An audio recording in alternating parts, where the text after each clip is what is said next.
Hello friends, ನಮಸ್ಕಾರ. ನಾಡುನುಡಿ ಲೈವ್ಗೆ ಸ್ವಾಗತ. ಸ್ನೇಹಿತರೆ, ಇದೀಗ ರಾಜ್ಯದ ವಿದ್ಯಾರ್ಥಿಗಳಿಗೆ ಶಾಕಿಂಗ್ ಸುದ್ದಿಯೊಂದು ಇದೆ. ಇದೀಗ ಇಂಜಿನಿಯರಿಂಗ್ ಶುಲ್ಕದಲ್ಲಿ ದುಪ್ಪಟ್ಟು ಪಟ್ಟು ಹೆಚ್ಚಳ ಮಾಡಲಾಗಿದೆ. ಹಾಗಿದ್ರೆ ಎಷ್ಟು ಹೆಚ್ಚಳ ಮಾಡಲಾಗಿದೆ? ವಿಡಿಯೋವನ್ನು ಕಂಪ್ಲೀಟ್ ಆಗಿ ವಾಚ್ ಮಾಡಿ.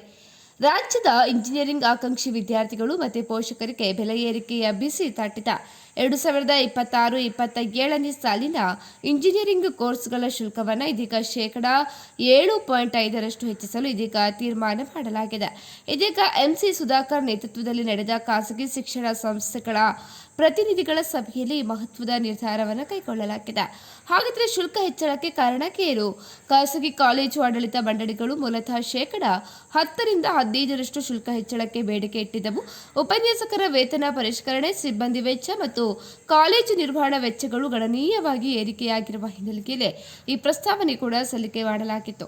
ಸುದೀರ್ಘ ಚರ್ಚೆಯ ನಂತರ ಸರ್ಕಾರ ಇದೀಗ ಮಧ್ಯಮ ಮಾರ್ಗವಾಗಿ 7.5% ಏರಿಕೆಗೆ ಸಮ್ಮತಿಯನ್ನು ಸೂಚಿಸಿವೆ. ಈ ಪರಿಷ್ಕರಣೆಯಿಂದಾಗಿ ಖಾಸಗಿ ಕಾಲೇಜುಗಳಲ್ಲಿ ಸರ್ಕಾರಿ ಕೋಟಾದಡಿ ಸೀಟು ಪಡೆಯುವಂತಹ ವಿದ್ಯಾರ್ಥಿಗಳು ಹೆಚ್ಚಿನ ಹಣವನ್ನು ಪಾವತಿ ಮಾಡಬೇಕಾಗುತ್ತೆ.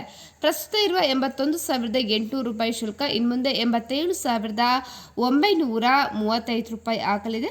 ಇನ್ನು ಪ್ರಸ್ತುತ ಇರುವ 99,000 ರು ಶುಲ್ಕವು ಇನ್ಮುಂದೆ 97,825 ರೂಪಾಯಿಗೆ ಏರಿಕೆಯಾಗಲಿದೆ. ಈ ಶುಲ್ಕ ಕೇವಲ ಬೋಧನಾ ಶುಲ್ಕವಾಗಿದ್ದು ವಿಶ್ವವಿದ್ಯಾಲಯದ ನೋಂದಣಿ ಶುಲ್ಕ ಮತ್ತು ಇತರ ವೆಚ್ಚಗಳು ಕೂಡ ಇದಕ್ಕೆ ಹೊರೆಯಾಗಿವೆ. ಇನ್ನು ಕಾಲೇಜು ಅಭಿವೃದ್ಧಿ ಅಥವಾ ಇತರ ವೆಚ್ಚಗಳಿಗಾಗಿ ಗರಿಷ್ಠ 20,000 ರೂವರೆಗೆ ಪಡೆಯಲು ಅವಕಾಶವನ್ನು ನೀಡಲಾಗಿದೆ. ಕಳೆದ 2025-26ನೇ ಸಾಲಿನಲ್ಲಿಯೂ ಕೂಡ ಇಂಜಿನಿಯರಿಂಗ್ ಶುಲ್ಕವನ್ನು 7.5% ಹೆಚ್ಚು ಮಾಡಲಾಗಿತ್ತು. ಇದೀಗ ಸತತ 2ನೇ ವರ್ಷವೂ ಕೂಡ ಶುಲ್ಕ ಏರಿಕೆ ಮಾಡ್ತಾ ಇದೆ. ಸ್ನೇಹಿತರೆ, ಈ ಬಗ್ಗೆ ನಿಮ್ಮ ಅನಿಸಿಕೆಯನ್ನು ಕಮೆಂಟ್ ಮಾಡಿ ತಿಳಿಸಿ. ಅದೇ ರೀತಿ ನಮ್ಮ ಚಾನಲನ್ನು ಕೂಡ ಸಬ್ಸ್ಕ್ರೈಬ್ ಮಾಡ್ಕೊಳ್ಳಿ.